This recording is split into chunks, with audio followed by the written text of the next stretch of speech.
Hey there folks, welcome to a quick review of Rally Estonia 2022. Quite an interesting event, full of highs and lows, up and down the timesheets.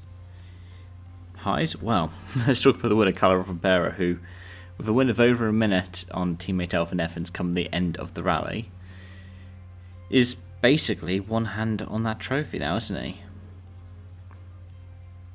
It's really weird to think that the young Flying Finn will be the youngest champion in WRC history, and with nearly 3 rounds over second place in the championship Neville, it's just getting more and more, isn't it? That said, if you look at the Hyundai stable, Oliver Zolberg's probably the most unlucky of the three. 3 minutes 20 worth of penalties was enough to drop him out of the top 10. That said, there were still 3 Hyundais in the top 10. We'll talk about WRC2 in a moment. But Tanak and Neville had no answer to the Toyotas this time out.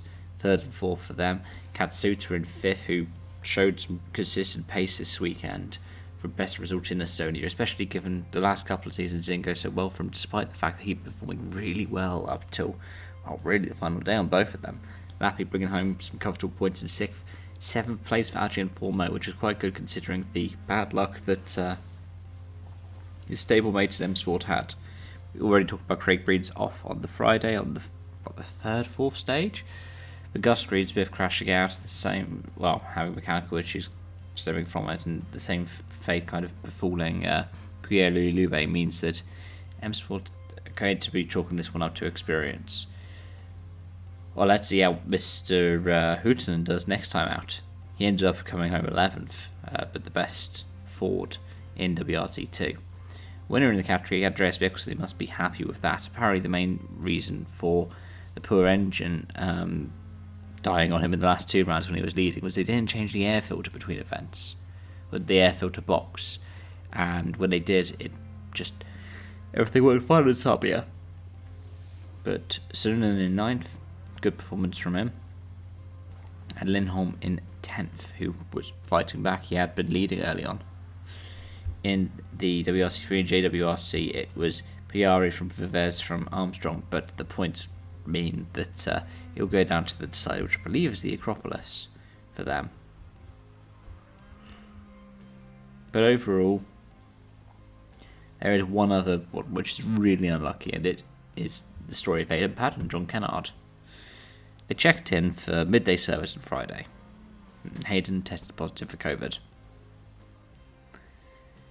Not a way to go through your WRC return. And the thing is, he's a driver who's had so much bad luck.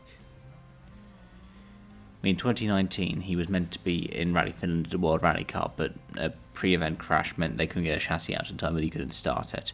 And whilst he was able to do a Rally 2 entry, well, R5/Rally 2 entry in Rally GB that year, and I met him, a really lovely guy, and it was like good luck for Australia. He never got to drive the World Rally Car in Australia.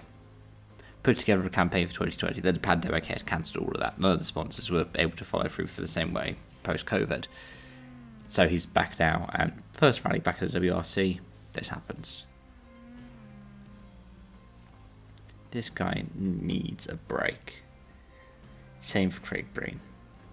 Both of them, well, Paddon's already ready when he used to be back full time. Craig Breen, he needs that rally win. He deserves that rally win after all he's done. But those are my thoughts. Let me know yours in the comment section down below. Thank you for watching, and I hope to see you around. Bye bye for now.